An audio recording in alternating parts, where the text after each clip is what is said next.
समाअत के लिए मुकर्रर हुई है, 9 रुकनी बेंच बना है फौजी अदालतों में सिविलियन के ट्रायल पे। कैसे देख रहे हैं इसको? काजी फायज ईसा साहब भी इसका हिस्सा हैं, माजी में एक जजमेंट उन्होंने दी थी, सुन रहा है कि बेंच भी टूट सकता है, कैसे देख रहे हैं?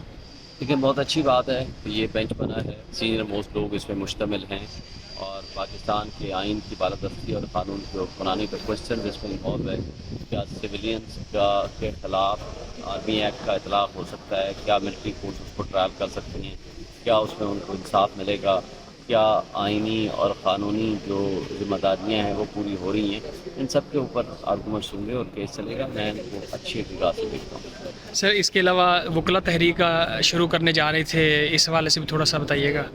देखिए, हमारे मुल्क में अनडिक्लेयर्ड मार्शल लॉ की कैफियत है, जिसमें चाहते हैं उठा लेते हैं। आइन मुअत्तल हुआ है, लोगों के बुनियादी हुकूक नहीं हैं, पॉलिटिकल वर्कर्स को गिरफ्तार किया जा रहा है, एक पार्टी को पीटीआई को काम नहीं करने दिया जा रहा। तो ये सारी चीज़ें वो हैं और वकला को मिसिंग पर्सनस में उनको अगवा किया जाता है, मिसिंग पर्सनस में शामिल किया जाता है।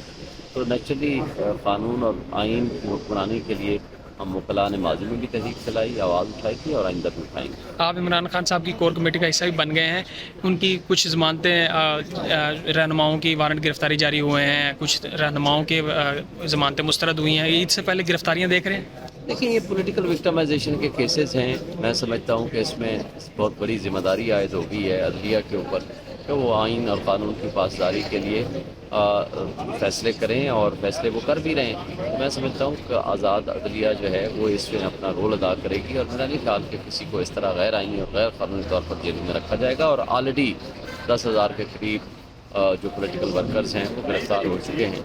ये सबसे बड़ी बदकिस्मती है हमारे मुल्क की कि हमारे यहाँ बज़ाहिर आइन मौजूद है, बज़ाहिर क़ानून और इंसाफ के इदारे मौजूद हैं, लेकिन रियासती इदारे बांदी बन के हुकूमत के सामने खड़े हैं और हर गैर आइनी और गैर क़ानूनी काम वो किए जा रहे हैं कि which is illegal and unconstitutional.